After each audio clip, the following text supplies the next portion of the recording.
heard him in St. Peter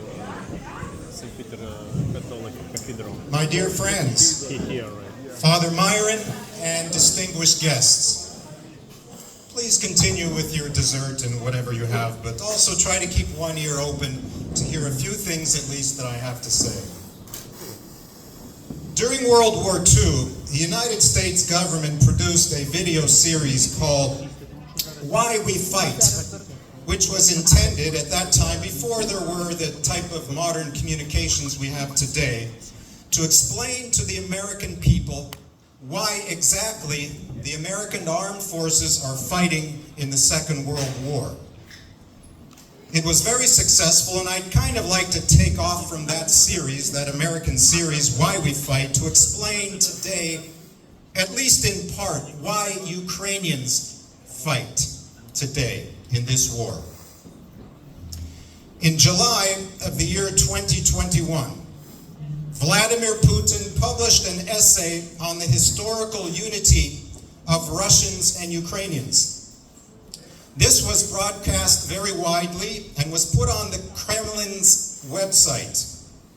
And in the course of this essay, he said the very memorable words, infamous words perhaps, that Ukrainians and Russians are one people. In other words, one nation. A short time later, on February 21st, 2022, just one day before the beginning of the full-scale invasion of Ukraine, Putin gave a speech during which he restated some of what he said in the essay and said that, very interestingly, said that it was actually Vladimir Lenin and the Bolsheviks who founded the Ukrainian state in 1922. These two statements alone provide, I think, at least a basis for understanding why Ukrainians must fight, why they must fight this war. First of all, Putin and his cronies deny the right even of existence of a Ukrainian nation, saying that Ukrainians and Russians are one people, one nation, means that they will be dominated entirely by the Russian apparatus. But in fact, Ukrainians see their history much differently. The Ukrainian people, the Ukrainian nation, traces its ancestry to the medieval state of Kievan Rus, which existed approximately from the 8th century to the 13th century. And while this was a great state, a great forebearer of the Ukrainian nation, its culture, its history belonged to the Ukrainian people. At this time, there did not even exist a Russian state. There did not even exist Russia. Russia itself did not come into existence as a state, an independent state, probably until the 15th century or 16th century, most notably when a Tsar by the name of Ivan Hrozny, or Ivan the Terrible, established the boundaries of a state, a political government, in which he became the despot and tyrant. And he expanded that state to include a number of principalities which surrounded what was previously called Muscovy. So that Ukrainians call, even to this day, Russians by that name, Muscovites, since they originate from this principality of Muscovy, which later appropriated the name from Kievan Rus, and used that name today, comes into English as the word Russian. This name, Rus, also belongs to the Ukrainian nation, but in order to differentiate itself from that Russian name, the Ukrainians began to use a different name, Ukraina, or Ukraine, meaning a land on the borderland of Europe, the borderland also of the Muscovite Empire. According to this Ukrainian view, these two peoples developed separately, the Ukrainians and the Russians, or the Muscovites, although they have roots in this same medieval state of Kievan Rus.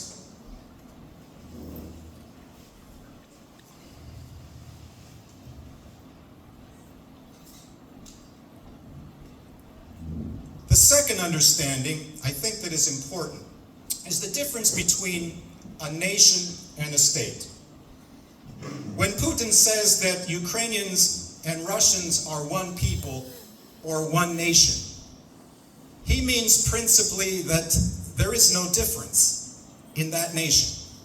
While perhaps Ukraine did not have a state in the 16th century, a free state, until the Cossack state came about a slight time later, a bit later, but these two peoples nevertheless were separate and developed separately. They have their own culture, their own language, and their own history. But what they have in mind, Putin, his cronies, and really this Russian idea that is driving this war, is that because they are one nation, the Ukrainian people, the modern Ukrainian state, must be destroyed.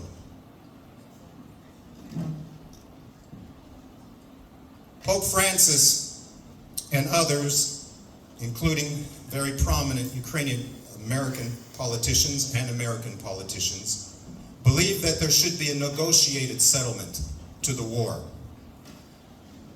We don't know what the future is. Nobody has a crystal ball. And perhaps negotiations will be necessary, as negotiations are always necessary in ending a war. But what perhaps a lot of the people do not understand is that you cannot negotiate with somebody who absolutely wants to destroy your nation, destroy your people, destroy your language, destroy your culture, and even destroy your history by rewriting that history and manipulating the history according to their own purposes.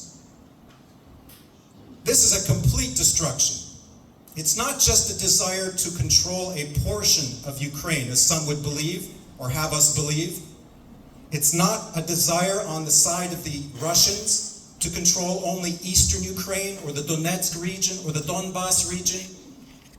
What they have in mind really is to destroy the entire nation and the state, the free state of Ukraine. This is why it is so difficult to negotiate with Putin and the modern Russians. This is why Ukraine must fight this war, because without fighting this war and without achieving some form of victory, there can be no free Ukraine. There can be no free, independent Ukraine. I believe that in the year 2022, when the war began, this war in the United States really united people. I think few times since the Second World War has there been such a clear distinction between right and wrong, between just and unjust. It was almost seen as black and white.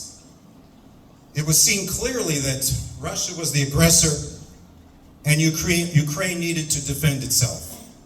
And the United States was very happy to throw its military expertise, its military power, and humanitarian aid to help the Ukrainian nation. But since that time, in which we saw this great unification among Americans to defend Ukraine and to defeat the evil that was perpetrated by Vladimir Putin, since that time, unfortunately, we have seen the politicization of the war. And today, in American politics, there is great division. We hear all about this. We hear about it on the television. We hear about it even in our conversation and in our social circles as well. While this, at least to me, is a very unfortunate situation that has existed now for a number of months, nevertheless, it is still a clear moral decision that America, Europe, NATO, the free world understands and must support in order that Ukraine would surely be able to defeat this kind of aggression, which threatens not only its borders, not just a part of the Ukrainian state, but the entire Ukrainian nation, the entire Ukrainian state. So we are very grateful always for the support of everyone, including today, those of you who are gathered here, the Rotary Club, the parishioners of St. Vladimir's, and all of our distinguished guests. who truly, I think you do your best to support Ukraine. Many, many people have given generous donations, and you continue to do so. On behalf of, I think, all Ukrainians, we want to say thank you. Thank you for your support. Thank you for what you do. Please continue to pray. Pray and ask God for his support, for his help, and for the ultimate victory of the Ukrainian armed forces over their enemies. God bless you.